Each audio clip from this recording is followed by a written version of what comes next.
I'm Dave Lawrence. Thank you so much for joining us. We have a very special guest. We had a great talk the other day on the phone with certainly one of the most impressive guitarists of all time, Al Di Meola. He is here at the Blue Note. Welcome, and thank you for doing this. Oh, thank you very much. Nice to be here. How long, if you can remember when you last played here, it's got to be a while. Well, that I played actually in Honolulu has to be 30 years.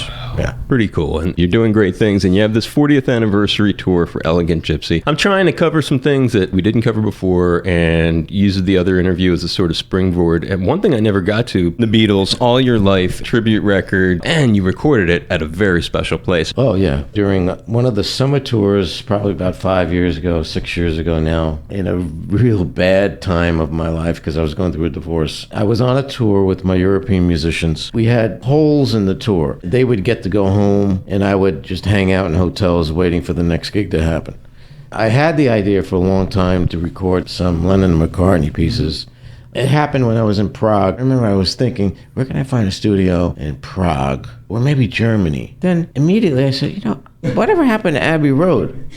So I called a friend of mine in London, checked it out for me. He said, they're operating. They're in full operation, all 3 rooms.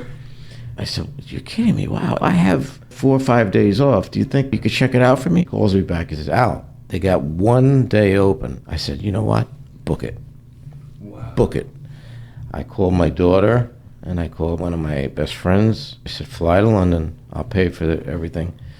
I'm flying from Prague. We're going to go to Abbey Road. Wow. And it was a mind blower.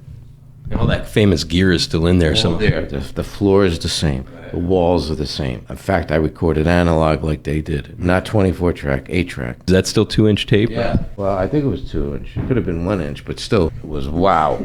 No wonder the Beatles records sound huge. It was just a highly inspiring project. I felt like a kid going to Disney World for the first time. It was like that. And you nailed it in a day. Well, I nailed 3 pieces in a day. And then thought, because it's so wicked expensive, I'll go back to the States and finish it there. But man, we went into the best studios in New York, tried it even in my own studio, and the sound was not close. I said, you know what?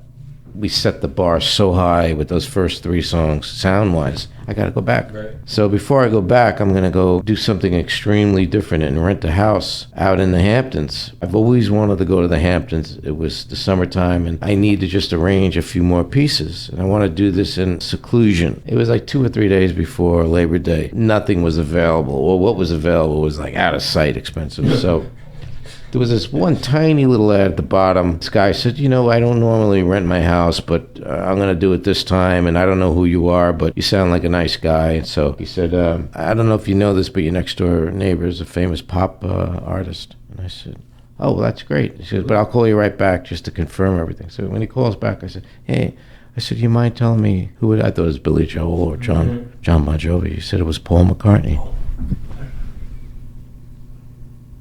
What are the chances of that? And my next question was going to be, did you ever run into those cats? The chance was winning that lottery, probably 1 out of 6 trillion. That's what that was like. You had to run into him at all? I ran into him. I put it in the GPS, pulled right up. Bingo, he was right there at the edge of his driveway with a few people, his wife and some people. And I just flipped. It was like, oh my God. That was my bucket list wish. That was the one time you got to meet him? I got to meet him and talk to him. Very friendly. He had no bodyguards. He had no gate at his driveway, my driveway. We were almost touching one another. And it was a mind blower. And then the next year, I rented the house again. He was there. We talked again a few times, and I had the record was done.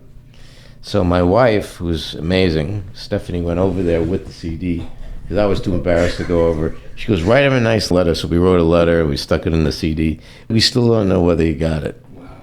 But I think he knows now who I am. Heard through the grapevine that he knows, We're really blessed that we still have you, and you're a fantastic interview. You tell great stories. I really enjoyed getting to talk to you the other day, and I'm just blessed that you were willing to take some time on your opening night here in Honolulu to be my guest. Again, it's the great Al Di Meola at the Blue Note. Really enjoyed getting to talk to you. Too. Thank you for having me. Aloha, this is Al Di Meola. Whenever I get a chance, my radio is tuned to this guy right here, my friend, Dave Lawrence. Aloha, Dave.